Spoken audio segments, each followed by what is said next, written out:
कर्पूरी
ठाकुर जयंती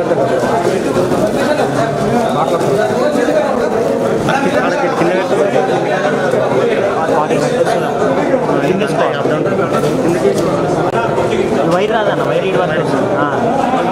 మనకి ఇంపార్టెంట్ బాబు. Hello brother, hello Sudhakar కొద్దిగా అన్న అన్న కొంచెం పక్కకు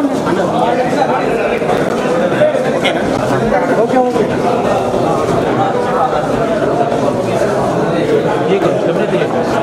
అన్న కొంచెం అన్న అనుకున్నాం.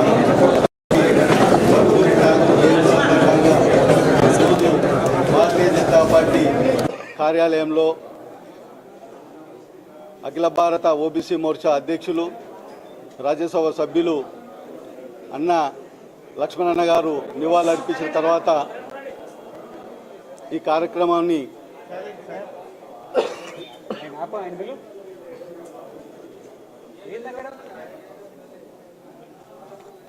బీహార్ రాజకీయాలలో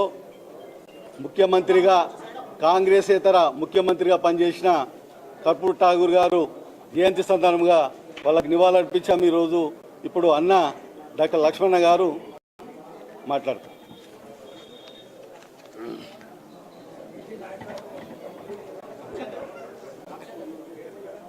ప్రముఖ సోషలిస్టు నాయకులు, బీహార్ ముఖ్యమంత్రిగా 2 పర్యాయాలు కొనసాగినటువంటి అత్యంత వెనుకబడ్డ సామాజిక వర్గానికి సంబంధించినటువంటి ముఖ్యంగా నాయి సామాజిక వర్గం మంగళి వృత్తిలో కొనసాగుతూ రాజకీయాల్లో ఒక గొప్ప మార్పు బీహార్లో తీసుకొచ్చి అత్యంత వెనుకబడ్డ వర్గాలకు రాజ్యాధికారం ద్వారానే తమ హక్కులు కల్పించబడతాయని చెప్పి దానికి ప్రధానంగా విద్యనే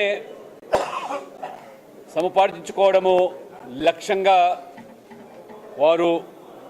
అనేక మంది అణచివేతకు గురైనటువంటి వర్గాలకు వారు ఒక నాయకుడిగా గొంతుకగా మారి బీహార్లోని సమస్తిపూర్ జిల్లాలోని పితౌండ్రిజీ కర్పూరి యొక్క గ్రామం అది.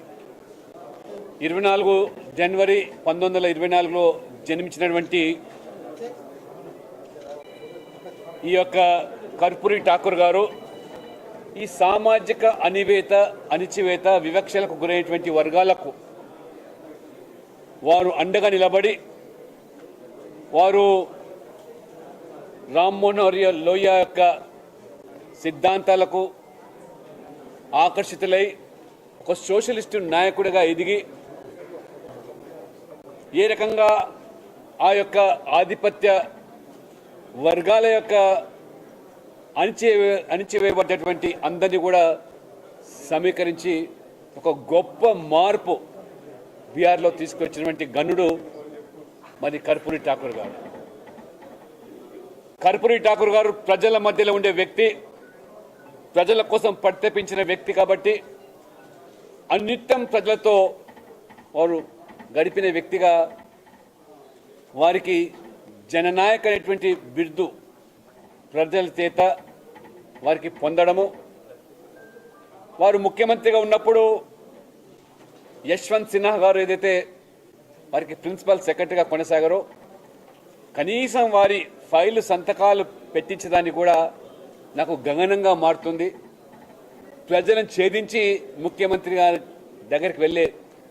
అది అర్ధరాత్రి అయినా అపరాత్రి అయినా వేకుజామైనా అంత ఒత్తిడిలో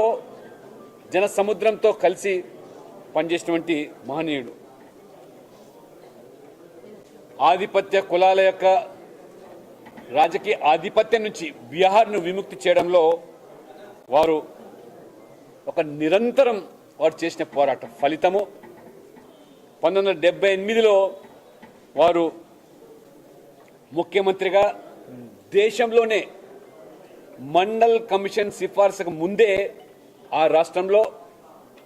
బీసీలకు రిజర్వేషన్లు కల్పించి బీసీలతో పాటు మహిళలకు కూడా రిజర్వేషన్లు కల్పించినటువంటి మొట్టమొదటి ప్రభుత్వం బీహార్ ప్రభుత్వం. అది జననాయక్ కర్పూరి ఠాకూర్ గారి యొక్క ప్రభుత్వం. బీసీలతో పాటు బీహార్లో ముఖ్యంగా అప్పటి వరకు అత్యంత వెనుకబడ్డవారు, మోస్ట్ బ్యాక్వర్డ్ క్లాస్ అని లేదా ఎక్స్ట్రీమ్ బ్యాక్వర్డ్ క్లాస్ అనేటువంటిది వాళ్ళను కూడా సమీకరించి వాళ్ళందరికీ నాయకుడిగా ఎదిగి ఏ రకంగా కర్పూరి ఠాకూర్ గారు 2 పర్యాయాలు ముఖ్యమంత్రిగా ఆనాడు వారి శిష్యరికంలో లల్లు ప్రసాద్ యాదవ్ కానీ రామ్ విలాస్ పాస్వాన్ ప్రస్తుత ముఖ్యమంత్రి నితీష్ కుమార్ గారు వీరందరూ కూడా కర్పూరి ఠాకూర్ యొక్క నాయకత్వంలోనే విద్యార్థి దశ నుంచి ఎదిగి లోక్ నాయక్ జయప్రకాష్ గారి నేతృత్వంలో ఆనాడు సంపూర్ణ విప్లవ ఉద్యమంలో భాగస్వాములై ఈ కాంగ్రెస్ ప్రభుత్వ విధానాలకు అవినీతికి వ్యతిరేకంగా గల్లం విప్పి ఆ బీహార్ నుంచి ప్రారంభమైనటువంటి ఈ ఉద్యమంలో ప్రముఖమైన పాత్ర పోషించిన వ్యక్తి మరి కర్పూరి ఠాకూర్. మరి ఆనాడు నుంచి మొదలుకుంటే ఈ రోజు వరకు కూడా బీహార్లో రాజకీయాల్లో ఇవాళ ఒక బీసీ మాత్రమే ముఖ్యమంత్రి అయ్యే పరిస్థితి ఇవాళ రాగలిగిందంటే కర్పూరి ఠాకూర్ గారు చేసే సేవలు మరవలేంటి. ఏనాడు కూడా సిద్ధాంతాలతో రాజీ పడలేదు వారు ఒక లోహియా శిష్యుడిగా సోషలిస్ట్ విధానాలకు వారు ఆకర్షితులైనప్పటికీ కూడా సమాజ స్థాపన కోసం ఒక జాతీయ భావాలు కలిగిన వ్యక్తిగా ఈ దేశం కోసం పరితపించే వ్యక్తిగా ఆనాడు ఎమర్జెన్సీ విధించిన కాంగ్రెస్కు నాయకత్వానికి ఇందిరాగాంధీ సైతం కూడా వ్యతిరేకించినటువంటి వ్యక్తిగా బీహార్లో ఇంటింట ఒక దేవుడిగా వారి ఆపద్ బాంధుగా ఇవాళ కొనియాడబడుతుంది. ఇవాళ మొత్తం బీహార్ రాష్ట్రంలో పల్లె పల్లెలో వాడవాడలో వారి జయంతి వేడుకలు జరుగుతూ ఉంటాయి. మరి ఈరోజు వారి శతజయంతి పురస్కరించుకొని ఇవాళ భారతీయ జనతా పార్టీ రాష్ట్ర పార్టీ వాళ్ళు నివాళులు అర్పించిందంటే మన ప్రధానమంత్రి నరేంద్ర మోడీ గారు అత్యంత వెనుకబడ్డ సామాజిక వర్గానికి సంబంధించిన వ్యక్తిగా మొదటిసారి ప్రధానమంత్రి కావడం వల్ల ఏ రకంగా ఇవాళ బీసీల హక్కుల కోసం కానివ్వండి వారు తీసుకున్నటువంటి చరిత్రాత్మక నిర్ణయాలు, వారు తీసుకున్నటువంటి సాహసపేత నిర్ణయాలు, అనేక మరి రిజర్వేషన్ల యొక్క అమలు ప్రక్రియ, నేషనల్ బ్యాక్వర్డ్ క్లాస్ కమిషన్కు రాజ్యాంగ హోదా కల్పించడము, 27 మంది ఓబీసీలకు కేంద్ర మంత్రివర్గ స్థానం కల్పించడము, 27% కేంద్ర విద్యా సంస్థలు రిజర్వేషన్లు కల్పించి అదే రకంగా నీట్ మాధ్యమం ద్వారా జరిగే ఆల్ ఇండియా లెవెల్లో ఎంబీబీఎస్ ఎండీలో కూడా 27% రిజర్వేషన్లు, పబ్లిక్ సెక్టర్ అండర్టేకింగ్లో పనిచేసే కార్మికుల పిల్లలు కూడా రిజర్వేషన్లు వర్తింప చేయడము, కేంద్ర విశ్వవిద్యాలయాల్లో బ్యాక్లాగ్ పోస్టు వేల సంఖ్యలో భర్తీ చేయడము, దాని తోడు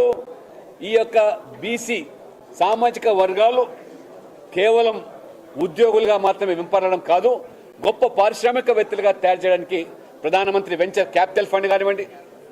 ఏ సముద్ర తీరాన్ని నమ్ముకొని జీవించేటువంటి మత్స్యకారుల కోసం ప్రధానమంత్రి మత్స్య సంపద యోజన 20,000 కోట్లతో కానివ్వండి, ఇటీవల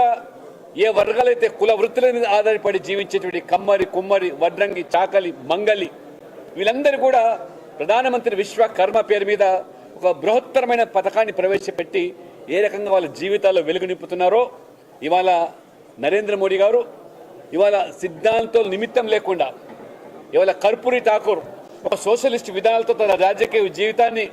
గడిపినప్పటికీ వారు చేసే సేవలు దేశానికి, ఈ సమాజంలో అణిచివేయ వర్గాలకు ముఖ్యంగా బీసీలకు చేసే సేవలు మరువలేవని చెప్పి వారికి ఇవాళ వారి శత జయంతి మరి ఉత్సవాల సందర్భంగా ప్రధానమంత్రి గారు స్వయంగా మొన్న మా ఢిల్లీలో కూడా మాతో సమావేశమైనప్పుడు పెద్ద ఎత్తున ఈ శత జయంతి వేడుకలు ప్రభుత్వం వైపు నుంచి జరపాల, పార్టీ పరంగా కూడా జరపాలని చెప్పి వారు కోరినప్పుడు వారు నిన్ననే ఈ యొక్క గణతంత్ర దినోత్సవ సందర్భంగా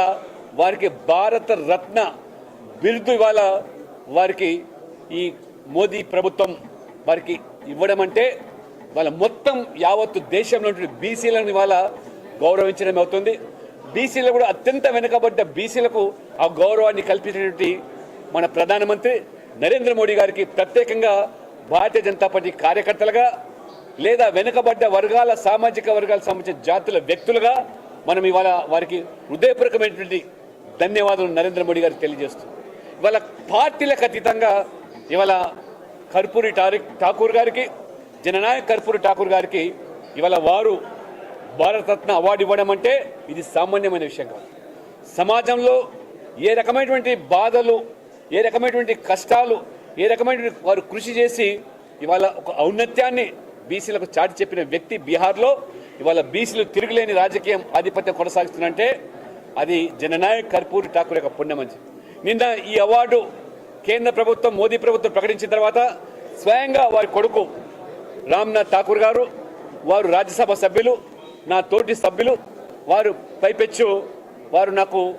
మరి నేబర్గా కూడా ఢిల్లీలో నా నివాసం పక్కనే ఉండేవారు. వారు కూడా ప్రత్యేకంగా వారు ధన్యవాదాలు చెప్పారు. మోదీ గారికి మా తరఫున, మా కుటుంబం తరఫున, మొత్తం మా జాతి తరఫున ఇవాళ ఒక మంగలి జాతిలో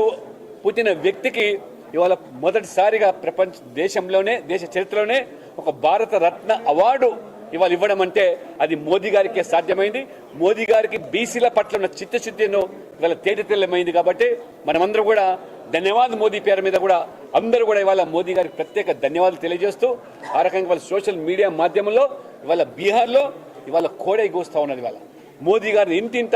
ఇవాళ వారు కొనియాడుతున్నారు. మా నాయకుడిని గుర్తించిన మొదటి ప్రభుత్వం మోదీ ప్రభుత్వం అని చెప్పి వారు కొనియాడుతున్నారు. కాబట్టి కార్యకర్తలుగా మనము ఇవాళ జననాయక్ కర్పూరి ఠాకూర్ యొక్క కళలు కానివ్వండి, మహాత్మా జ్యోతిబా కళలు కాని వాళ్ళ సాకారం చేస్తున్న మొదటి వ్యక్తి అది నరేంద్ర మోదీ గారు మాత్రమే. కాబట్టి మనం కూడా నిజమైన నివాళులు కర్పూరి ఠాకూర్కు అవలంబించడం అంటే మోదీ గారికి ధన్యవాదాలు చెప్తూ మోదీ గారు సంకల్పించినటువంటి అభివృద్ధి చెందిన దేశంగా ఈ వర్గాలను భాగస్వాములు చేసినాడే మరి ఈరోజు వికసిత్ భారత్గా చలామణి అవుతుందని చెప్పి కూడా సందర్భంగా తెలుస్తూ కార్యకర్తలందరూ కూడా మరి ఈ రకంగా సమాజంలో ఉన్నటువంటి అణిచివేయబడ్డ లేదా విస్మరింపబడ్డ వర్గాలు, అధికారానికి దూరంగా నెట్టబడ్డ వర్గాలు, విద్య ఉద్యోగాల్లో అవకాశం కోల్పోయిన వర్గాలకు మరి పెద్దన్నగా ఒక విశ్వాసం కల్పించే రీతిలో మీరందరూ కూడా పనిచేసి ఆనాడే ఒక నిజమైన నివాళులు జననాయక్ కర్పూరి ఠాకూర్ గారికి మనం సమర్పించిన వాళ్ళు అవుతామని చెప్పి కోరుకుంటూ ఈ కార్యక్రమంలో పాల్గొనే అవకాశం ఇచ్చినటువంటి రాష్ట్ర ఓబీసీ మోర్చా అధ్యక్షులు ఆనంద్ గౌడ్ గారికి, వారి మిత్రులందరూ కూడా నేను ధన్యవాదాలు చెప్తూ సెలవు